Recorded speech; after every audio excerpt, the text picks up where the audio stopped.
wanted to wrestle. Born into a wrestling family, Terry Funk burst onto the scene with his brother Dory Funk Jr. as part of their father's homegrown promotion in Amarillo, Texas. The Funks are legends. I've always looked up to Terry Funk. I love watching him work in the ring. I love the unpredictability. Unbelievable work ethic, and Terry Funk was a great performer. I learned a lot from Terry Funk.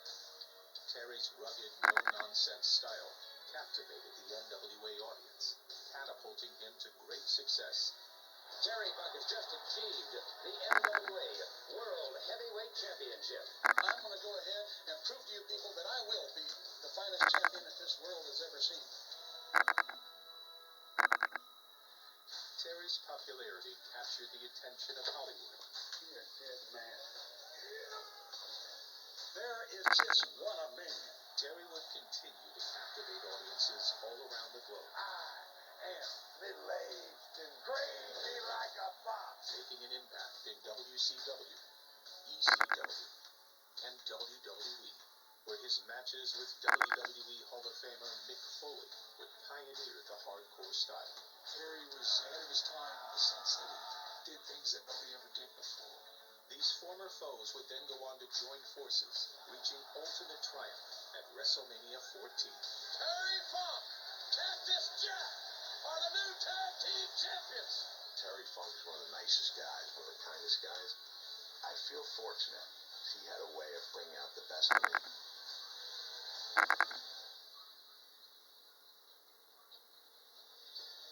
In 2009, alongside his brother Dory Funk Jr., Terry would take his rightful place in the WWE Hall of Fame. Before it was fashionable to call ourselves ECW, Terry Funk was extreme. I want to thank you so much. You make an old man feel good. Thank you. I'm going to go on record as saying, in my own personal opinion, Terry Funk is the greatest superstar of all time. A 5-decade career that may never be replicated. Terry's tireless dedication left an indelible mark on the sports entertainment world. The WWE family will remember Terry Funk as a family man, a fearless entertainer, and an unforgettable pioneer. We love you guys. We love you.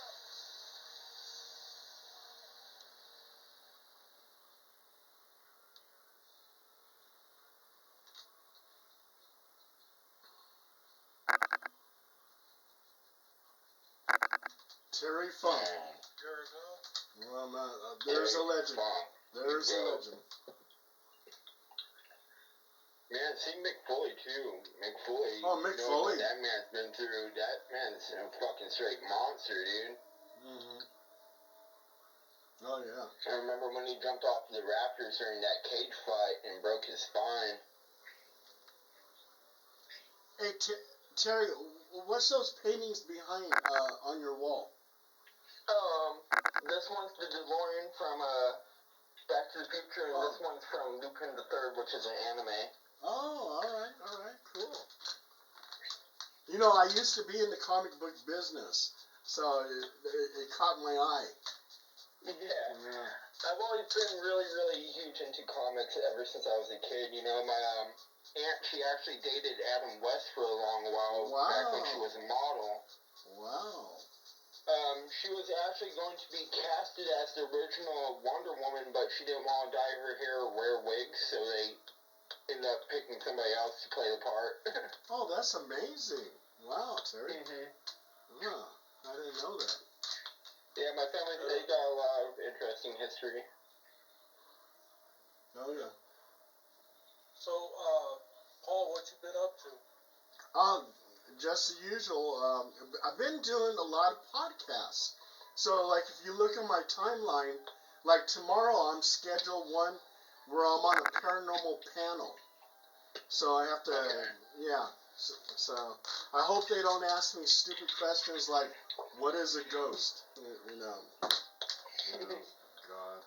And maybe we can ask if there's been any ghost sightings of wrestlers, dead wrestlers, you know. Any stories of wrestlers that came back, you know. Right, I'm pretty sure there are. Yeah. I'm sure they are. You know, Yeah. I'm gonna check that out. Maybe we can do some talking about that. You know, Like some deep investigating into it. Yeah. You know, In fact, let me look it up real quick. Hold on. I'll be right with you. I'll tell you in a minute. Let's see if this changes anything. There we go. That's a lot better.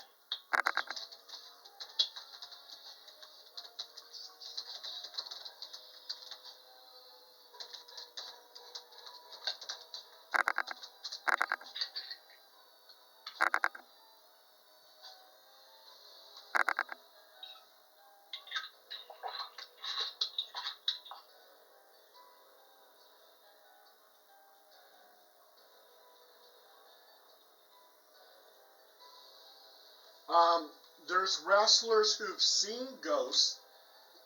You have Baron Corbin on an episode of Not Sam Wrestling. Baron Corbin revealed that he had 2 encounters with ghosts.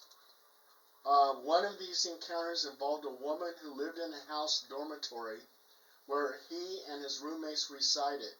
They affectionately referred to it as the ghost room.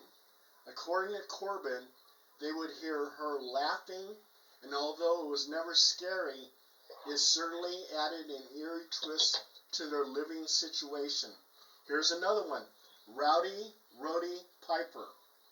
While not a recent sighting, the legendary wrestler Rowdy Roddy Piper also claimed to have experienced a ghostly encounter.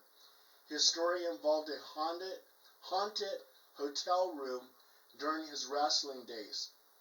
Piper described hearing strange noises and feeling an otherworldly presence.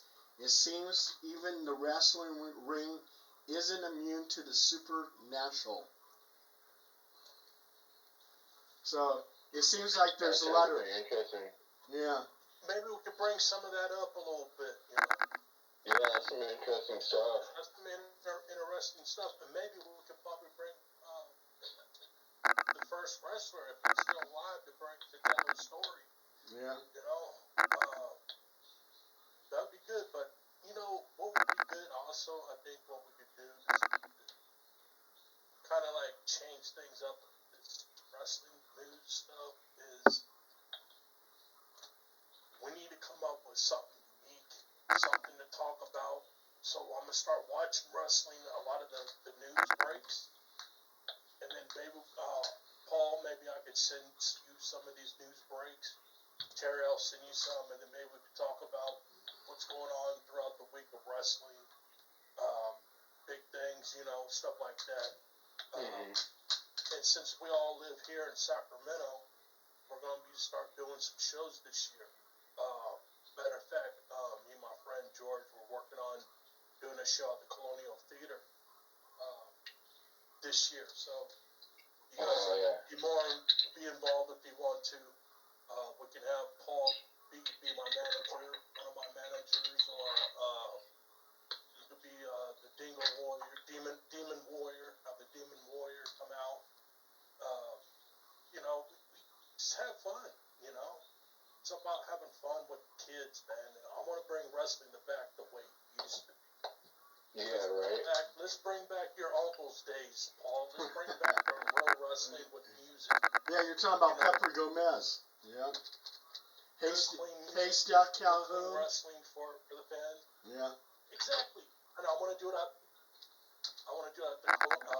Memoriatorium, like they did back in the day when Hank Brenner ran Big Time Wrestling. He used to do shows at the Fox 40 studio, and he did those shows at the Memoriatorium here in Sac. So yeah, that'd be a good thing, man. Speaking of wrestling, me and that freaking Gucci Berry guy been trying to get the fucking Island Boys to go up against us in the ring. they keep backing out, bro. Like, you fucking twig ass kids talking all this shit, but you can't back it up. Well, we're gonna get ready in a few minutes, so okay. Hang tight, and we'll be getting on live. Sound good. Awesome.